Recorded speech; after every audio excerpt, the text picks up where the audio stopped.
हमने अनसर्टेनिटीज के बारे में लेक्चर 1.6 में बहुत डिटेल से पढ़ा। If you haven't seen it please go watch it. अच्छा, तो हमें मालूम है कि जब भी हम कोई अनसर्टेनिटी मालूम करते हैं तो हमने कोई मेजरमेंट्स की होती हैं। उन मेजरमेंट्स को हम अपनी कैलकुलेशन में यूज करते हैं और वो 5 टाइप्स की कैलकुलेशंस होती हैं। For addition and subtraction, for multiplication and division, for power factor, for uncertainty in the average value of many measurements, for the uncertainty in a timing experiment. अब हम इन सबको वन बाय वन डिस्कस करते हैं। तो हम पहली type of calculation जो करेंगे वो है एडिशन और सब्ट्रैक्शन की। हमें दो डिस्टेंस दिए गए हैं x1 और x2। x1 में 10.5 प्लस माइनस 0.1 सेंटीमीटर, x2 में 26.8 प्लस माइनस 0.1 सेंटीमीटर। अच्छा, तो हमें नहीं मालूम कि ये कौन से मेजरिंग इंस्ट्रूमेंट से डिस्टेंस लिए गए हैं, मीटर रोड से, वर्नियर कैलिपर से। हमें सिर्फ इसकी एब्सोल्यूट अनसर्टेनिटी दी गई है। सो हमने क्या करना है, हमने इन दोनों का डिफरेंस ले लेना है और वो हम कैसे करेंगे, x2 को x1 से सब्ट्रैक्ट कर देंगे। सो अब हम कैलकुलेटर में से करते हैं। 26.8 माइनस 10.5 इज इक्वल टू 16.3।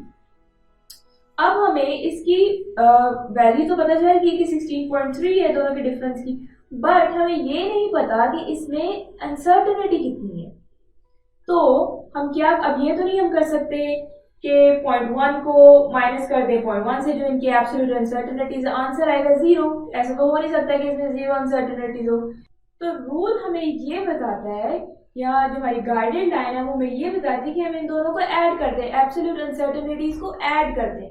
तो हम क्या करेंगे, 0.1 plus 0.1 is equal two plus minus 0.2 centimetre. That means के 16.3 कैलकुलेशन में प्लस माइनस 0.2 सेंटीमीटर अनसर्टेनिटीज है। तो सेकंड कैलकुलेशन जो हम करेंगे वो मल्टीप्लिकेशन और डिवीजन के लिए होगी। तो हमें जो इक्वेशन दी गई है उसमें हमने रेजिस्टेंस फाइंड करनी है। रेजिस्टेंस का फॉर्मूला है वोल्टेज ओवर एम्पेयर। तो जो हमें वोल्टेज दी गई है वो है 5.2 प्लस माइनस 0.1 V, और जो एम्पेयर दी गई है 0.84 प्लस माइनस 0.05 A। सो जो गाइडिंग प्रिंसिपल हमें बता रहे हैं कि अगर इसमें परसेंटेज अनसर्टेनिटी हमें दी गई है तो हम उसे ऐड कर लें, और अगर नहीं दी गई तो हम वो कैलकुलेट कर लें और फिर बाद में उसे ऐड करें। तो आप देख सकते हैं कि हमें परसेंटेज अनसर्टेनिटी नहीं दी गई, इसमें हमें सिर्फ एब्सोल्यूट अनसर्टेनिटी दी गई है। सो अब हम क्या करेंगे, पहले परसेंटेज अनसर्टेनिटी कैलकुलेट करेंगे। तो उसके लिए हमें क्या करना होगा, जो हमारी गिवन एब्सोल्यूट अनसर्टेनिटी है उसको हम डिवाइड कर देंगे हमारी वैल्यू के साथ। तो पहले हम करते हैं वोल्ट का।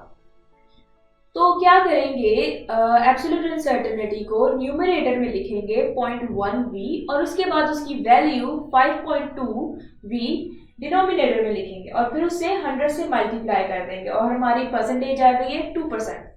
अब हम करते हैं एम्पेयर की परसेंटेज फाइंड। तो हम क्या करेंगे, अगेन न्यूमरेटर में एब्सोल्यूट अनसर्टेनिटी लिख देंगे और डिनोमिनेटर में उसकी वैल्यू लिख देंगे, उसको 100 से मल्टीप्लाई कर देंगे और हमारी परसेंटेज आ गई है 8%। तो जब हमने 2% को 6% से ऐड किया तो हमारी 8% टोटल परसेंटेज अनसर्टेनिटी हो गई। अब हमने परसेंटेज अनसर्टेनिटी तो फाइंड कर ली, अब हम रेजिस्टेंस फाइंड करते हैं। तो उसके लिए हम क्या करेंगे, हमारा जो वोल्टेज है 5.2 को डिवाइड कर देंगे एम्पेयर के साथ 0.84, तो आंसर आया 6.19 वोल्टेज पर एम्पेयर। तो हमारा जो आंसर है 6.19 वोल्टेज पर एम्पेयर में 8% परसेंटेज अनसर्टेनिटी है।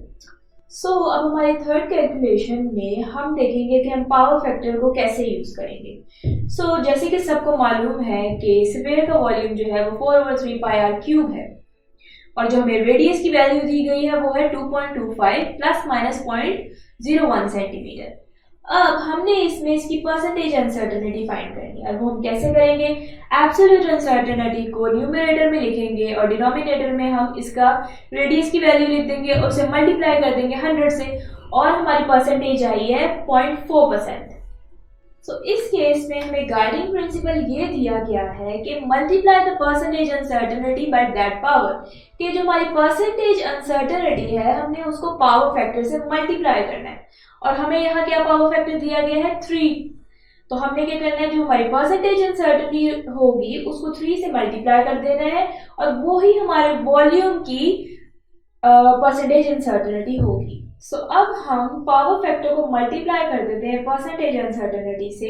3 मल्टीप्लाई बाय 0.4, हमारा आंसर आ गया 1.2%, यानी इसमें 1.2% परसेंटेज अनसर्टेनिटी है। अब हम क्या करते हैं, हमारा वॉल्यूम कैलकुलेट कर लेते हैं। उसमें हम उसका फॉर्मूला लिख देते हैं 4/3 पाई आर क्यूब और उनकी वैल्यूज लिख देते हैं और हमारा आंसर आया 47.689 cm क्यूब विद 1.2 अनसर्टेनिटी। सो हमने परसेंटेज अनसर्टेनिटी कैलकुलेट कर ली थी, हमारा आंसर भी आ गया था, उसमें 1.2% अनसर्टेनिटी थी। तो अब हम 1.2 को कैलकुलेट कर लेते हैं 47.689 से, तो हमारा आंसर आएगा ±0.6 cm क्यूब। सो अब अगर हमने प्रॉपर वैल्यू लिखनी हो तो हम 47.689 cm क्यूब को राउंड ऑफ कर लेंगे 47.7 ±0.6 cm क्यूब, तो ये हमारा राइट आंसर होगा। सो अब फोर्थ यूज केस में हमने एवरेजेस मालूम करनी है। हमें यहाँ पे 6 मेजरमेंट्स दी गई हैं और हमने उन 6 मेजरमेंट्स की एवरेज लेनी है। तो हम कैसे करेंगे, 6 मेजरमेंट्स को ऐड कर देंगे, क्योंकि हमारे पास 6 है तो हम उनको 6 से डिवाइड कर देंगे और हमारा आंसर आ गया 1.21 मिलीमीटर। तो अब हमने क्या करना है कि हमने 1.21 मिलीमीटर की डिफरेंस देखना है हर एक मेजरमेंट से।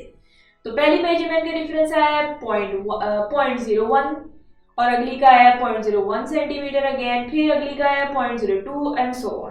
तो अब हमने सबके डिफरेंसेस ले लिए। अब हम क्या करेंगे, इन डिफरेंसेस की एवरेज लेंगे। तो वो अगेन हम कैसे करेंगे, सब डिफरेंसेस को ऐड कर देंगे, क्योंकि 6 डिफरेंसेस हैं तो उनको 6 से डिवाइड करेंगे और जो भी आंसर आएगा वो हमारी मीन ऑफ डिविएशन होगी। तो हमने डिफरेंसेस की भी एवरेज ले ली, तो उनका हमारा आंसर आया था 0.01 मिलीमीटर। तो अब अगर मैंने प्रॉपर्ली लिखेंगे तो 1.21 ±0.01 मिलीमीटर लिखेंगे। अब हमारे लास्ट केस में हम टाइम एक्सपेरिमेंट करेंगे, यानी स्टॉपवॉच से टाइम कैलकुलेट करेंगे। और अब मैं सबसे बेसिक एग्जांपल लूंगी, मैं एक पेंडुलम लूंगी और उसको थोड़ा मूव करूंगी। इससे क्या होगा, अब मैं अपनी स्टॉपवॉच ऑन कर देती हूँ और टाइम और नंबर ऑफ वाइब्रेशंस कैलकुलेट करते हैं।